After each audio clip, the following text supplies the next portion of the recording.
E eu quero pensar com vocês hoje sobre o versículo 13 e 14. Semana passada nós vimos o versículo 12, quando Paulo fala: alegrai-vos na esperança, sede pacientes na tribulação, perseverai na oração. Hoje Paulo continua dando conselhos para a igreja de Roma. E eu quero pensar com vocês em mais 2 versículos que tem muito a nos ensinar. A minha oração é que nós saiamos daqui, nessa manhã, conscientes do que precisamos ser diante de Deus. Que Deus, através do seu Espírito, nos incomode para que nós possamos buscar algumas coisas que eu acredito que se perderam ao longo da história, ao longo da caminhada cristã. Nós temos que ter o cuidado para não perdermos algumas questões muito importantes. E o apóstolo Paulo vai dizer assim no versículo 13: comunicai com os santos nas suas necessidades, segui a hospitalidade. Abençoai os que vos perseguem, abençoai e não amaldiçoeis, ao versículo 14. Então vamos lá, vamos para o versículo 13 especificamente. Olha só: comunicai com os santos nas suas necessidades, segui a hospitalidade. Meus queridos, eu já falei isso para vocês, já falei em algumas ocasiões, e eu sempre reforço e peço à igreja que nunca se esqueça de uma informação muito importante. Por favor, nós estamos estudando um livro, uma carta, que foi escrita para uma igreja que estava enfrentando duras perseguições. Uma igreja que estava enfrentando a oposição ferrenha das forças das trevas. Nós não estamos falando, por exemplo, para uma igreja, por exemplo, a carta de Paulo aos Filipenses. Os filipenses não estavam enfrentando o que, por exemplo, os romanos estavam enfrentando. Quando Paulo escreve algumas das suas cartas, ele escreve com outras temáticas. Ele aborda outros temas. Mas quando ele escreve para os romanos, ele está escrevendo para uma igreja muito sofrida. Uma igreja composta de pessoas que estavam enfrentando uma dura oposição do inimigo. Certo? O cristianismo, pode passar para frente, por favor, Alexia. O cristianismo era uma religio non lícita. O que é isso? Religião não permitida. O judaísmo era reconhecido por Roma. Quando Roma conquistava as nações, geralmente ela respeitava a religião dessas nações para promover a paz, para evitar complôs, evitar amotinações, evitar rebeliões. Então Roma respeitava a religião das nações conquistadas. Era o caso do judaísmo. Como Roma conquistou a Palestina, conquistou Israel, Roma estava respeitando o judaísmo. O judaísmo era uma religião permitida pelo Império Romano. Mas o cristianismo não. Essa atitude de Roma é chamada de Pax Romana, ou seja, a paz romana. Era um meio de Roma promover a paz. Mas o cristianismo não era uma religião permitida no Império Romano. E por conta disso, não é? Os judeus e outras correntes religiosas se levantavam de forma feroz contra os cristãos. Só para vocês terem uma ideia, os cristãos, eles eram chamados de inimigos do Estado. Por quê? Porque os cristãos adoravam a Cristo, que para eles era o rei. Isso então, para o Império Romano, era uma espécie de rebelião contra o Estado, porque eles entendiam o seguinte: não há outro rei a não ser César. Como assim vocês adoram outro rei? Vocês só podem adorar o imperador. Como os cristãos se recusavam a fazer isso, eles não aceitavam adorar outro Deus, a não ser o Deus Todo-Poderoso, eles eram acusados de inimigos do Estado. Outra coisa do qual os cristãos eram acusados, eles eram acusados de canibalismo, Porque como os ateus, os incrédulos, os filósofos e uma série de pessoas que não professavam a fé cristã e que muitas vezes não professavam nenhum tipo de fé, eles não participavam das reuniões cristãs. Quando a igreja se reunia para celebrar a ceia, que eu já falei para vocês, que era mais do que um momento composto de pão e o suco da uva ou vinho, era uma ceia, era uma refeição mesmo, não é?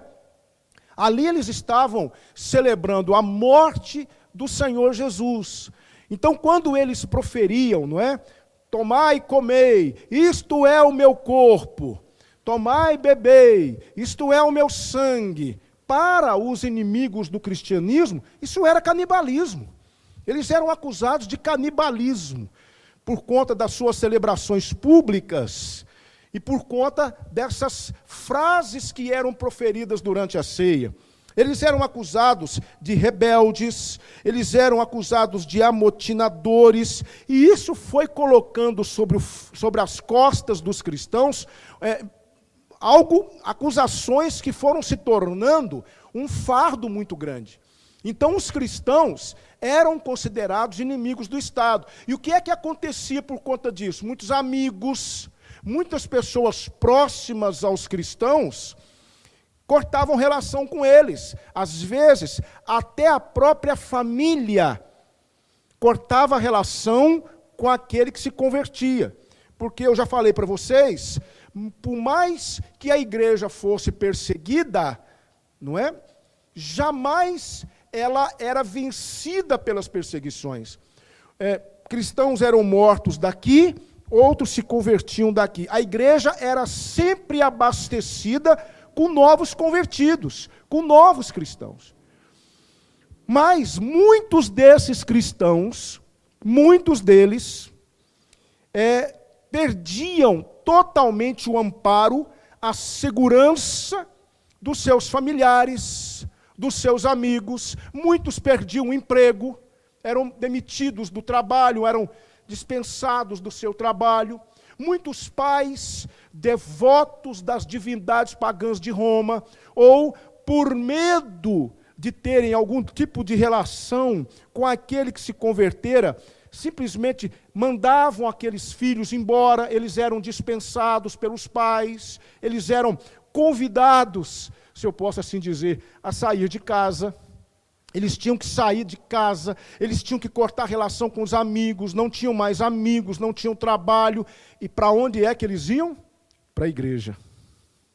E lá na igreja, a igreja cristã primitiva, ela é muito diferente, era muito diferente do cristianismo de hoje. Hoje nós nos reunimos na quarta-feira, reunimos-nos no domingo pela manhã, domingo à noite, cultuamos a Deus, terminou o culto, cada um vai para a sua casa cuidar dos seus afazeres. Mas a igreja primitiva não, ela era um reduto dos excluídos, era o reduto dos marginalizados, era o reduto dos rejeitados. Então, preste atenção, quando um novo cristão surgia na igreja, ele era adotado pela igreja. A igreja assumia as responsabilidades com aquele novo convertido. Ele agora teria tudo o que precisava para continuar a sua caminhada nesse mundo. Ele teria alimento, ele seria alimentado pela igreja, ele seria amparado pela igreja, teria atendimento médico na igreja. Vocês se lembram, quando nós passamos aqui o filme Paulo, apóstolo de Cristo? Quem não viu esse filme, eu aconselho a ver, esse filme maravilhoso. Ali mostra um pouco do que era a igreja primitiva. Vocês se lembram que Lucas, ele dava assistência médica a muitos daqueles cristãos que eram espancados na rua, eram maltratados, vinham para a igreja, e na igreja eles poderiam ter atendimento médico, eles recebiam alimento. É por isso que Paulo está dizendo aqui, comunicai com os santos nas suas necessidades. Olha que coisa linda. Responda para mim, irmão. Você gostaria de fazer parte de uma igreja assim? Uma igreja que ama, mas não um amor meramente teórico, um amor prático. Aquele amor que me leva a cuidar de você. Porque eles não tinham mais pais, não tinham mais amigos, não tinham mais emprego, não tinham mais como se manterem. Para onde que eles iam? Para a igreja. E a igreja assumia essa responsabilidade. A igreja vivia, de fato, a koinonia. O que é koinonia? É uma comunhão. A comunhão da igreja não era um abraçar durante o culto, não era um pegar na mão, não era uma conversa de 10, 15, 20 minutos depois que o culto terminasse. A comunhão da igreja era completa. Uns cuidavam dos outros. Por conta dessa dificuldade. É isso que Paulo está dizendo. Ele está falando, comunicai com os santos nas suas necessidades. E eles tinham várias necessidades. Não era só necessidade espiritual. Eles tinham várias necessidades. Eles tinham necessidades físicas, necessidades na área da saúde, necessidades de alimentação, precisavam ser alimentados, muitos precisavam de roupas, não tinham onde morar, daqui a pouquinho eu vou falar sobre isso, não tinham onde ficar. Então a igreja era, naquela conjuntura, um reduto para eles. Esse era o amor que permeava o coração dos primeiros cristãos. Era assim que a igreja vivia. Ah, irmãos, por que não somos mais assim? Porque, sinceramente, não é isso o que domina nosso coração hoje. Nós até ajudamos um ou outro irmão que passa por uma necessidade. Amém. Graças a Deus por isso. Mas não existe hoje esse amor ágape, esse amor realmente que extrapola os limites que muitas vezes nós mesmos colocamos. Eu te ajudo, isso eu posso fazer por você. A igreja primitiva, os cristãos primitivos, eles não mediam esforços. Quando alguém era rejeitado pela família, saía de casa, ele ia para a igreja com a sua trouxinha de roupa, e chegando lá a igreja dizia, meu irmão, seja bem-vindo, nós vamos cuidar de você. Que coisa linda! E eu fico pensando, onde foi que nos perdemos? Porque isso hoje não é mais encontrado, irmãos. Não é mais encontrado por aí. Nós não tomamos conhecimento de uma comunidade que é assim. Pelo contrário, aqui eu não quero de maneira nenhuma me ater a isso, porque não é o meu objetivo nessa manhã, mas hoje nós nos fragmentamos. O denominacionalismo nos separou. Eu sou batista, amo a minha denominação, sou apegado à nossa história, claro que sou. Eu sou um pastor batista, e batista mesmo. Uns me chamam de conservador, outros me chamam de tradicionalista, outros me chamam de tradicional, outros me chamam de fundamentalista, tudo isso é elogio para mim. Mas eu fico pensando às vezes que isso também nos separou. Então hoje o denominacionalismo, ele tirou isso de nós. Ele tirou esse sentimento do nosso coração. Então hoje nós temos limites, nós temos barreiras que foram colocadas e que nos impedem de vivenciar esse amor. Então, falando da nossa igreja aqui, Primeira Igreja Batista de Pará de Minas, eu pergunto para vocês, com toda convicção do meu coração, que embasa essa minha pergunta, e eu pergunto convicto de que eu vou fazer uma pergunta e já sei a resposta. Mas eu quero perguntar a si mesmo, irmãos, esse amor aqui, esse amor da igreja primitiva, esse amor que inclui, esse amor que abraça, esse amor que cuida, esse amor que supre toda e qualquer necessidade, existe entre nós? Eu posso ter a certeza no meu coração de que se eu passar por um momento extremamente delicado da minha vida, os irmãos vão cuidar de mim? Ou os irmãos vão cuidar da minha família? Será que esse amor está presente no nosso coração? Pois era isso que permeava o coração da igreja primitiva. E tem mais. Paulo diz assim: comunicai com os santos nas suas necessidades, segui a hospitalidade. Gente, meu Deus, que coisa. Naquele tempo, não havia essas barreiras denominacionais. Cristianismo era cristianismo. Uma só doutrina, um só pensamento, um só sentimento, seja onde for. Paulo de Tarso, quando se converte, Saulo de Tarso, ele leva isso para as igrejas do mundo todo.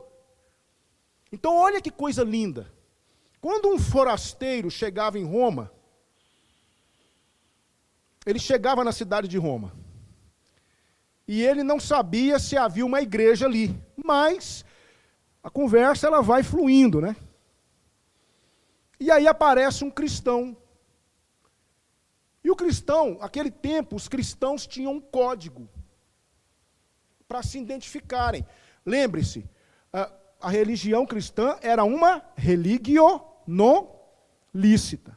Então você não podia sair por aí dizendo, sou cristão, tem algum irmão aí? Você não podia fazer isso. Porque as pessoas estavam esperando o momento para te denunciar para o governo, para você ser pego, para você ser torturado, para você denunciar onde é que estão os outros, para você ser morto. Então tinha um código. E qual era o código? Um cristão chegava perto de um outro suposto cristão e ele desenhava uma meia-lua de cima para baixo. Uma meia-lua. Ele fazia uma meia-lua de cima para baixo.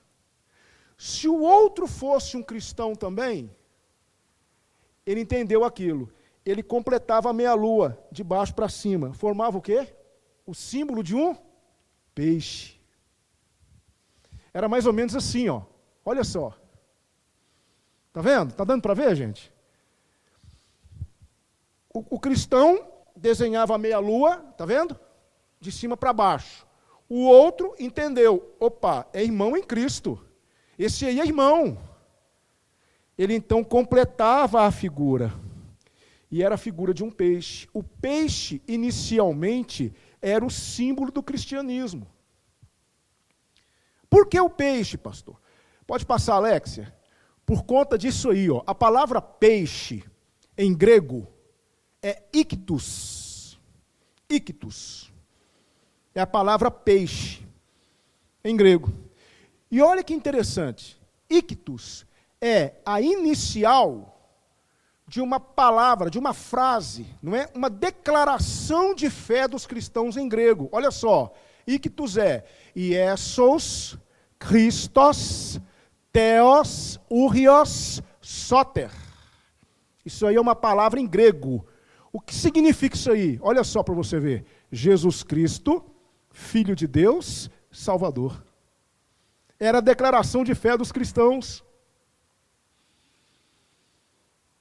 E aí, quando aquele irmão completava a figura, aí era uma festa.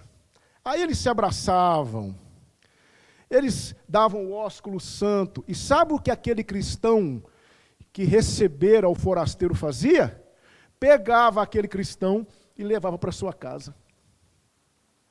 Pronto. Aquele cristão, ele tinha onde ficar. Vocês vão se lembrar que quando Paulo vai com Silas para Macedônia, lembra? Quando ele recebe, ele tem uma visão de um homem que diz assim, passa a Macedônia e ajuda-nos. E ele entende que o Senhor está mandando ele para Macedônia. Ele vai. E quando ele chega na Macedônia, ele chega em Filipos, que era a primeira cidade da Macedônia. E ele vai para a beira de um rio, orar e começa a pregar. Havia umas mulheres lá. E uma mulher chamada Lídia se converte. É a primeira convertida naquela região. O que Lídia faz? Convertida, batizada, irmã em Cristo, ela pega Paulo e Silas e os levam para sua casa. Eles agora têm onde morar, eles podem se alimentar, eles têm um lugar para dormir. É por isso que Paulo está dizendo aqui, olha só, Paulo está dizendo, comunicai com os santos nas suas necessidades, segui a hospitalidade.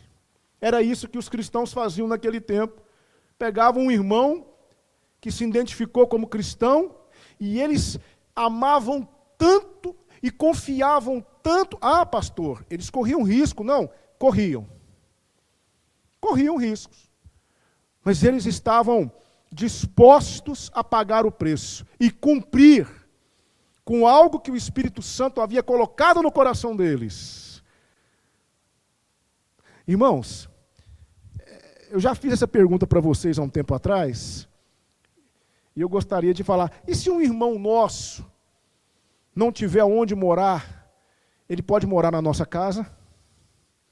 Nós vamos levar o nosso irmão para morar lá em casa? Vamos dar a ele acesso a todos os cômodos, vamos dar a ele a liberdade de poder usar o chuveiro para tomar seu banho, vamos oferecer para ele uma cama quentinha, vamos dar para ele a mesma comida que nós comemos. Pois esse é o sentimento que estava presente no coração da igreja primitiva. Então, quando alguém chegava numa cidade, a maneira de saber se havia uma igreja ali era fazer uma meia-lua no chão. Se ele fizesse uma meia-lua e a pessoa olhava para ele e não entendia, ficava por isso mesmo. Mas se ele fosse um cristão, ele entendia. Aí ele completava a meia-lua e desenhava o peixe no chão. Há uma igreja aqui. Aquele irmão era levado para aquela igreja, ali ele era amparado, e um daqueles irmãos, ele vai para a minha casa, eu vou recebê-lo na minha casa, eu quero ele na minha casa. Sabe quando é que nós praticamos isso? E eu confesso para vocês que eu sempre gostei disso na igreja, eu acredito que aqui já tenham feito isso. E por que não fazê-lo novamente? Né? É quando nós realizamos intercâmbio com igrejas. Vem uma igreja de fora, e aí nós recebemos irmãos na nossa casa, é tão bom ouvir histórias diferentes. Nós tomamos conhecimento de costumes, histórias, experiências. Essa igreja já fez intercâmbio na sua história? Já teve intercâmbios aqui, pastor Aparecido? É bom ou não é? Pois é. Só que na igreja primitiva não era intercâmbio. Era o suprir de mais uma necessidade. Esse era o sentimento da igreja primitiva. Então agora vocês entendem por que Paulo disse? Paulo disse assim, olha, comunicai com os santos nas suas necessidades, supram as necessidades dos santos, alimentem-nos, cuidem deles, abençoem-nos, façam tudo por eles e sigam a hospitalidade. Se for preciso, levem esses irmãos para suas casas, cuidem deles lá. Esse era o sentimento. Era isso que dominava o coração da igreja primitiva. Eu repito a pergunta que eu fiz agora há pouco. Meus irmãos, esse sentimento, idêntico ao sentimento da igreja primitiva no nosso coração.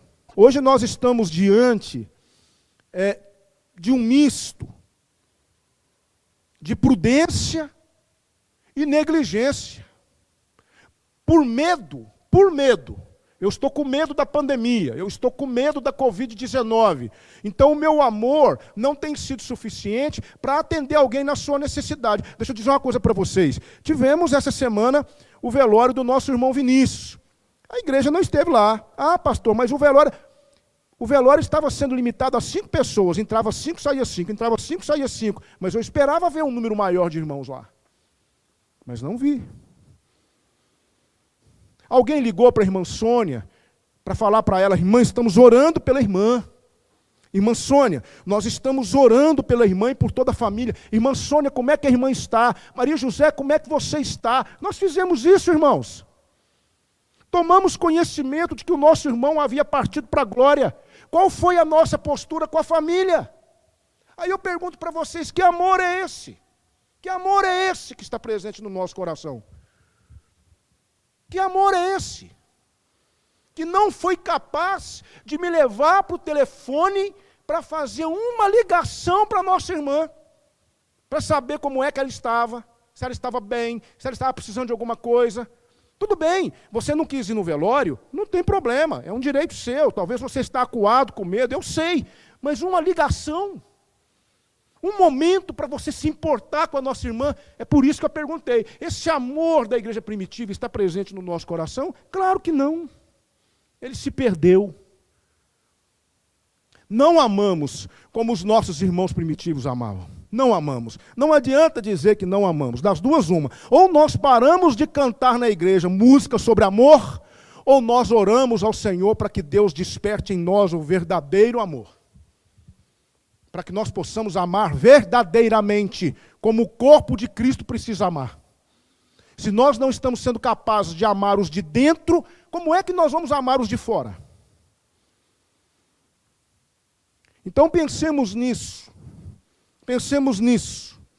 Eu fiquei perplexo de ver que praticamente ninguém da igreja esteve lá para dar um abraço na nossa querida irmã que ama todo mundo. Chama todo mundo de lindo. Ama, ora. É uma irmã que se preocupa, uma família que nós amamos. Tudo bem. Cadê a proximidade?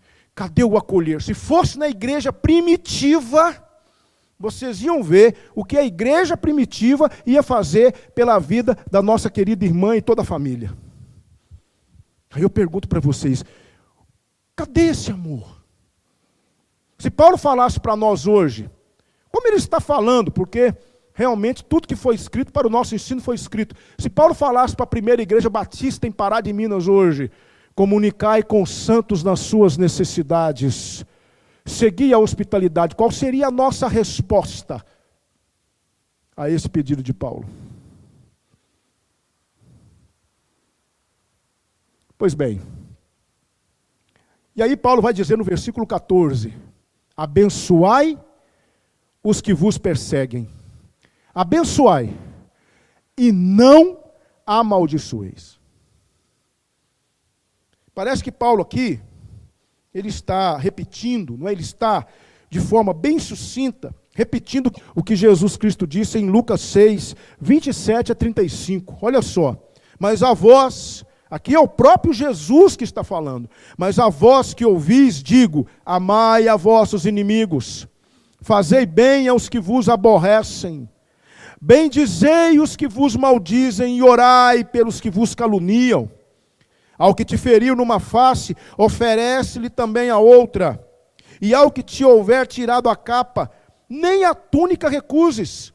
Dá a qualquer que te pedir, e ao que tomar o que é teu, não lhe o tornes a pedir. E como vós quereis que os homens vos façam, da mesma maneira fazei-lhes vós também. Os pecadores, e se amardes aos que vos amam, que recompensa tereis?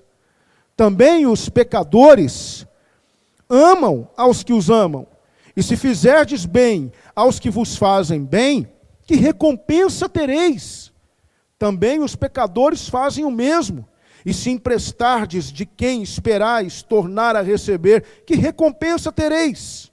Também os pecadores emprestam aos pecadores para tornarem a receber outro tanto. Amai, pois, a vossos inimigos, fazei o bem, emprestai, sem nada esperardes, e será grande o vosso galardão, e sereis filhos do Altíssimo, porque Ele é benigno para com os ingratos e maus.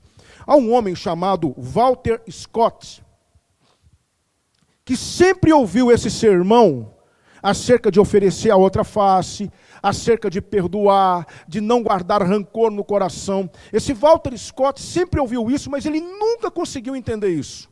Ele nunca conseguiu compreender a dimensão dessas palavras. Quando foi um dia, ele estava andando na rua e um cachorro começou a segui-lo. E ele enxotava o cachorro dava alguns passos, parecendo que ia embora, mas o cachorro sempre voltava. E ele andando e o cachorro seguindo. Ele andando, o cachorro seguindo. E ele enxotava. Quando ele viu que não ia resolver, ele pegou uma pedra no chão e ele atirou no cachorro. Mas ele calculou mal a força e a direção.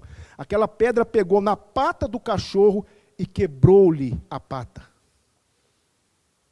Quebrou a pata do cachorro. O cachorro, então, manquejando de uma patinha, chegou perto dele e lambeu a mão dele. Naquele momento, caiu a ficha.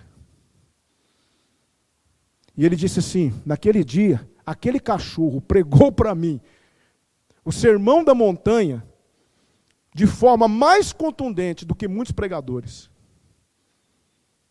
Ele viu naquele cachorro a atitude que deveria haver em nós. Porque quando nós somos ofendidos, quando nós somos perseguidos, quando falam mal de nós, falemos a verdade. Qual é o sentimento que vem no nosso coração? Indignação, raiva, vontade de tirar satisfação, é ou não é verdade? Vontade de fazer uma acariação com aquela pessoa que nos ofendeu. Assim era a vida da igreja primitiva. Às vezes um cristão era descoberto. Reuniam-se 2, 3, 5, 8 romanos ao redor daquele cristão e começavam a humilhá-lo, começavam a bater nele,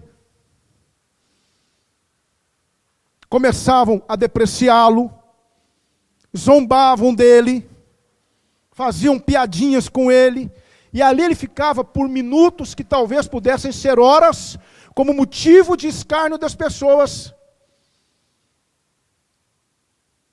E o pior, muitas vezes, membros da igreja, pais, ficavam sabendo que os seus filhos haviam sido submetidos a essa situação lá, diante daqueles que não gostavam dos cristãos. E um sentimento começava a brotar, um desejo de vingança, um desejo de pagar o mal com o mal, o olho por olho, a lei do talião, ela pulsava no coração. E o diabo aproveitando, colocando lenha na fogueira, isso mesmo, não deixa barato. De vez em quando a gente ouve isso, né? Eu sou crente, mas não levo desaforo para casa. Se você quer seguir o exemplo de Jesus, você precisa levar. Você precisa ficar caladinho e colocar isso nas mãos do Senhor. E sabe o que mais que a Bíblia diz que nós devemos fazer? Quando chegar em casa, você precisa se colocar de joelhos e orar por aquela pessoa que te prejudicou. É fácil fazer isso, queridos? Mas é isso que a palavra de Deus diz que nós devemos fazer. Alguém te ofendeu? Alguém falou mal de você nas redes sociais? Alguém levantou um falso testemunho contra você? Alguém disse algo contra você? Você sabe que aquilo não é verdade? Eu pergunto, qual é a atitude primeira que vem no seu coração? Agora, qual é ou qual deveria ser a atitude guiada pelo Espírito de Deus? Orar e dizer assim, Senhor, eu não fiz nada disso do que fulano está dizendo. E tu sabes disso.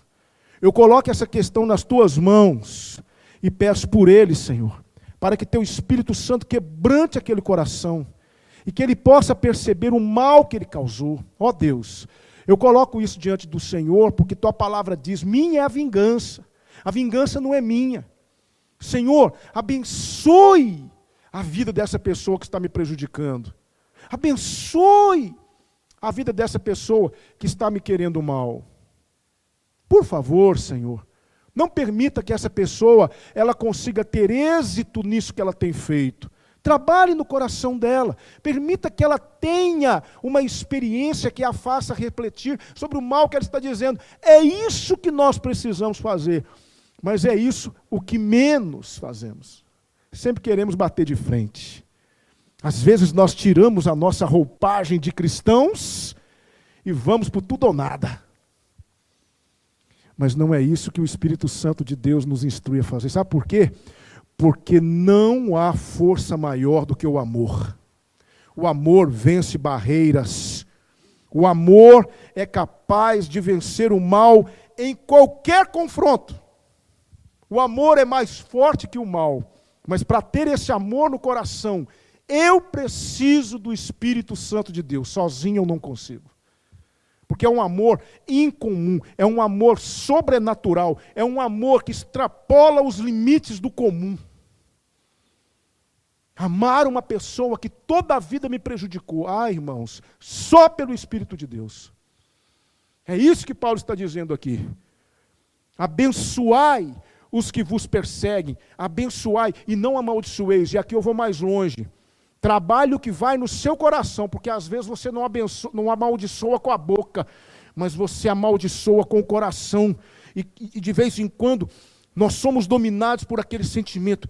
Tomara que ele quebre a cara. Tomara que ele aprenda uma lição. E quando você fica sabendo que aquela pessoa, ela começou a experimentar uma situação difícil, você dá uma gargalhada no coração, bem feito. Quem mandou? Não é verdade, gente? Vamos ser sinceros, irmãos. Vamos ser sinceros. É isso que está presente no nosso coração, sim ou não? Com vergonha, eu falo para vocês, é isso que domina nosso coração muitas vezes. Um desejo de ver o outro quebrar a cara só para que eu saia por cima. Querido, isso não é fruto do Espírito Santo de Deus. Comum qualquer um pode ser. Comum qualquer um pode ser. Veja só o que Jesus vai dizer aqui, eu volto aqui, olha só. E se amardes aos que vos amam, que recompensa tereis? Também os pecadores amam aos que os amam. E se fizerdes bem aos que vos fazem bem, que recompensa tereis? Também os pecadores fazem o mesmo. E se emprestardes de quem esperais tornar a receber, que recompensa tereis? Também os pecadores emprestam aos pecadores para tornarem a receber outro tanto. Amai, pois, a vosso inimigo, fazei o bem, emprestai, sem nada esperardes, e será grande o vosso galardão, e sereis filhos do Altíssimo, porque Ele é benigno para com os ingratos e maus. É o nosso exemplo. Por isso que eu disse para vocês que esses sentimentos se perderam, porque no lugar do amor e do perdão e da graça e da compaixão e da oração e da benignidade no meu coração, muitas vezes o diabo tem semeado sementes de vingança, o desejo de tirar satisfação, o desejo de responder à altura, não levo desaforo para casa, pisou, eu dou um boi para não entrar numa briga, mas uma boiada para não sair. Que isso, meu irmão? Onde está o Espírito Santo de Deus em nós? Somos ou não somos filhos do Altíssimo? Que sentimento é esse que se enraizou no nosso coração? Por isso, o apóstolo Paulo está dizendo, abençoem, não amaldiçoam, porque os romanos tinham todos os motivos para isso. Todos os dias a igreja perdia gente. Muitos pais ficavam sem os filhos, muitos filhos ficavam sem os pais, torturados, mortos, massacrados. E ninguém fazia nada, era um sentimento, e Deus deixava, e Deus permitia, e isso só alimentava aquele sentimento. Aí Paulo está dizendo, não é esse sentimento que precisa habitar em vocês. Não é esse sentimento, não é isso. Abençoe os que vos perseguem, abençoem, não amaldiçoem.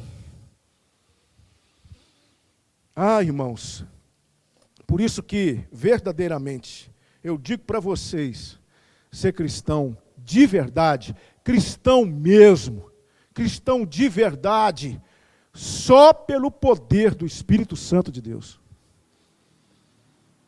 Porque ser membro de igreja é fácil, entregar um dízimo é fácil, pegar a Bíblia e ir para a igreja é fácil. Qualquer um pode fazer isso. Mas é na hora do vamos ver, é na hora do confronto, é na hora que você estiver diante de uma situação que, humanamente falando, você resolveria de um jeito, aí você resolve de outro. É no dia a dia, é nesses detalhes, é nessas questões relacionais que nós mostramos se somos filhos do Altíssimo ou não. Por isso eu quero aprender com vocês aqui duas lições. Duas lições aqui. A primeira delas, na verdade é um desejo, que Deus restaure em sua igreja a verdadeira koinonia. Vamos orar por isso? Vamos orar por isso nas nossas orações particulares. Vamos orar por isso. Senhor, eu sou membro da primeira igreja batista em Pará de Minas. Ó Deus, restaure na igreja a verdadeira koinonia, a verdadeira comunhão, o verdadeiro amor, e comece em mim. Tem uma música antiga, que não se canta mais, mas uma música maravilhosa, não sei quantos conhecem. Ela diz assim: a começar em mim, quebra corações, para que sejamos todos um, como tu és em nós. Onde há frieza, que haja amor, onde há ódio, perdão, para que teu corpo cresça assim, rumo à perfeição. Alguém lembra dessa música? Ninguém. Minha esposa. Quem mais? Mariana, Meriele. Amém. Linda, não é, gente? Linda. A começar em mim, Senhor. Restaure o verdadeiro amor da sua igreja. Eu quero amar os meus irmãos como aqueles cristãos primitivos amavam uns aos outros. Eu quero ser capaz de suprir a necessidade do meu irmão. Eu quero, Senhor, ter no meu coração esse sentimento de hospitalidade. Oh Deus, em nome de Jesus, a começar em mim, restaura a koinonia na sua igreja. É a primeira lição que eu aprendi aqui, é um desejo. A segunda lição: só o amor é capaz de vencer as barreiras mais resistentes de um coração petrificado. Só o amor. Alguém te maltratou? Ame. Alguém falou mal de você? Ore. Alguém desejou alguma coisa ruim para você? Deseje algo de bom para aquela pessoa. Certa vez uma jovem recebeu um presente. Quando ela abriu um presente, uma caixa pesada,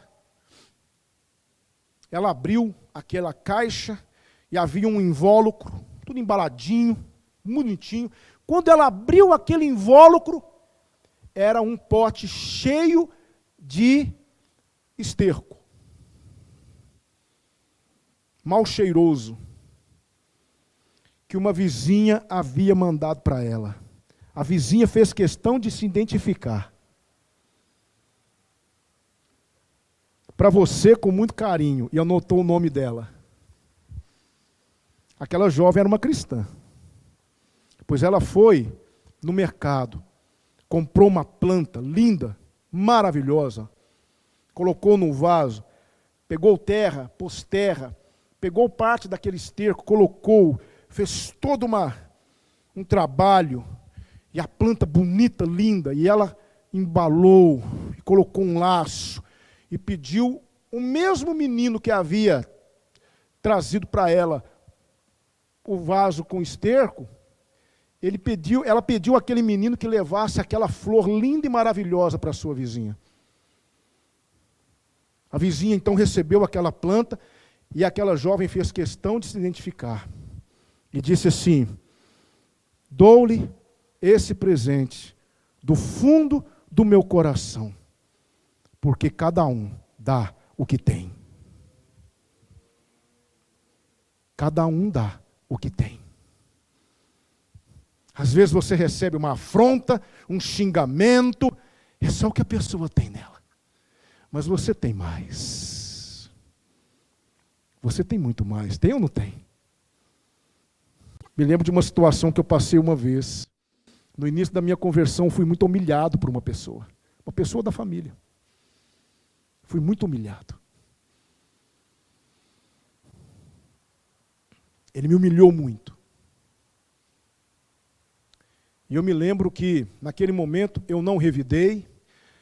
Era no início da minha caminhada cristã. Eu não revidei, eu não respondi.